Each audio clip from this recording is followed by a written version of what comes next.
We begin the weekend with breaking news. Just moments ago, the Biden-Harris campaign released its March fundraising numbers. And folks, the campaign says that it raised an eye-popping $90 million last month.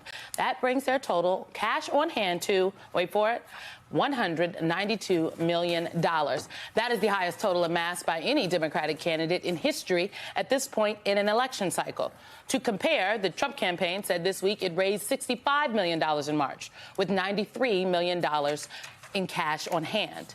Biden campaign finance chair Rufus Gifford joins us now exclusively for a conversation. Rufus, it is good to see you, my friend. I'm going to cede the ground to Michael Steele because I can't hear. Rufus, it's good to see you, brother. So, hey, congratulations, man. That's some killer numbers coming out of the campaign this morning. You guys got to be feeling really good about that. We are, Michael, Simone. Great to be with you guys this morning. We are fired up by these numbers. I will say, when I started this job 6 months ago, when we're looking to just build, engage our donors, engage our supporters, frankly, we're even surprising ourselves to a certain extent about what we're able to put forward here. And what we're excited about, when you look at these numbers, $90 million in March, $187 million in Q1, and this $100 million cash on hand advantage over Trump and the Republicans. This speaks to the strength. This speaks to the strengths that we really do have right now, and it's exciting to see. Rufus, it's Alexi McCammon filling in for Alicia Menendez this morning. Good to see you, and thanks for being with us. Great to see you. That's certainly an impressive haul, and I know that the president and Democrats themselves like to say that it's reflective of party unity and enthusiasm from Democrats, but we also know that you guys need to get some of those Republican donors, too. So how much are you communicating with Republican donors about joining in on this effort, and how much did they contribute to the haul you've raised so far? So I would say this, if you look at the advantage that we do have, so the money that we've been raising in March, and I think since the State of the Union, you've seen a whole bunch of things, Alexi. You've seen the president barnstorm all the swing states, all the battleground states. You've seen us invest $30 million in reaching out to voters, black voters, Latino voters, AAPI voters. And to your point, also Republican donors. I can tell you I am personally on the phone with Haley supporters every single day. In many ways, this is a marathon, not a sprint. We've got a lot of work to do. Obviously, our opponent, the other side, has told them that they do not have a home on their campaign. Well, we look straight into the eye of Republicans and Haley donors and say you do have a home here. Look, we might not agree on every issue. That's going to be clear. That may continue to be the case. But we are going to make the case that Joe Biden, to reelect Joe Biden and Kamala Harris, is the right step forward. And frankly, we've gotten a lot of folks coming over to our side. You know, Rufus, today the Axios has this headline that says Trump's $50 million gala set to double Biden's triple president fundraiser. They're saying that this fundraiser that Donald Trump is having is set to eclipse the $26 million that was raised by, this is NBC News reporting now, raised by President Biden last week at his star-studded Radio City Music Hall.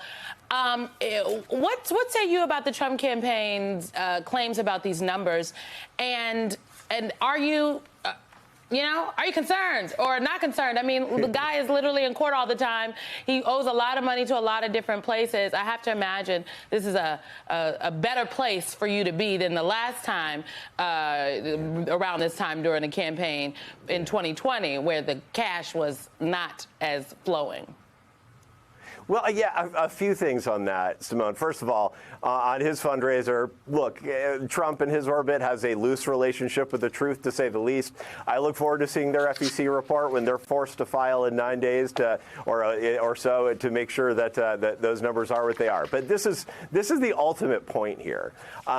Every single dime that you give to the Biden-Harris reelection campaign, we spend talking to voters. We have, since the state, just in the last month or so, we have 100 offices open in the swing states now.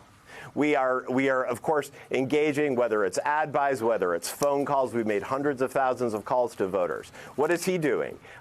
He may put up some money tonight with his hedge fund billionaire friends and a closed-door fundraiser in Palm Beach.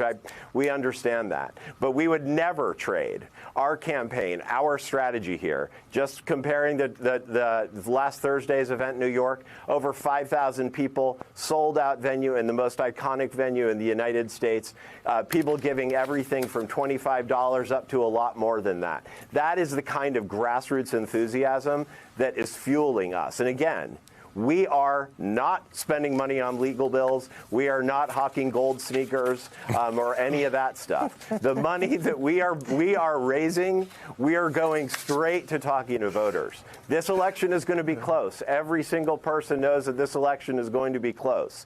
And it will continue to be close until Election Day. We're going to leave no stone unturned, and we're going to continue to invest the money that we are privileged to have you invest in us, and we're going to go out into the swing states and win this thing.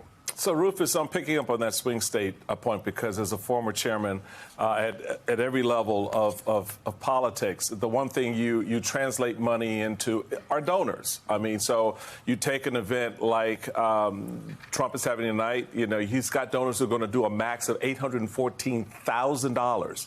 One donor writing a check for $814,000. Your numbers over this haul that you've had in the first quarter, talk a little bit about how that translates into support, individual support. 1.1 million donors making over 1.9 million contributions to the Biden campaign. That's a very different kind of, how should we say, engagement by donor voters out there than we may see coming from the Trump side.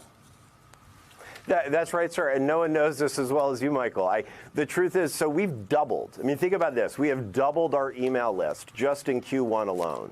These are new folks who didn't even invest in us in 2020, which was a historic campaign in a number of areas as well. So you look at those people. 97% of our donations are $200 or less. Why does that matter? It means that we can continue to go back to those people and have them continue to fund this operation from now until Election Day. The more people we can bring into this tent, the more people we can engage at every level of this operation, the better. And that's what we're building here. And that's what we're excited about. I think, we didn't anticipate having this enormous cash advantage at the end of March. But I can tell you this, we are going to take it and, again, we're going to put that right back out into the states. We're going to be talking to voters every single day between now and November 4th.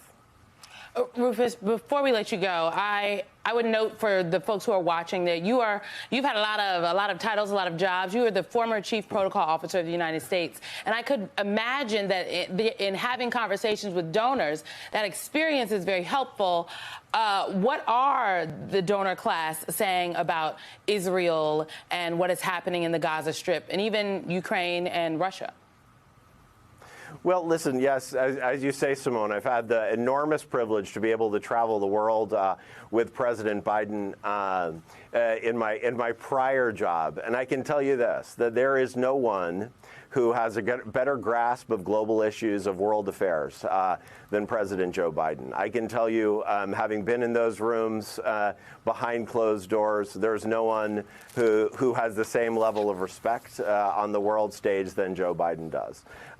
There are enormous challenges facing the country. There are enormous challenges facing the world. And I can tell you this, that as an American, I am absolutely thrilled that we have President Joe Biden at the helm.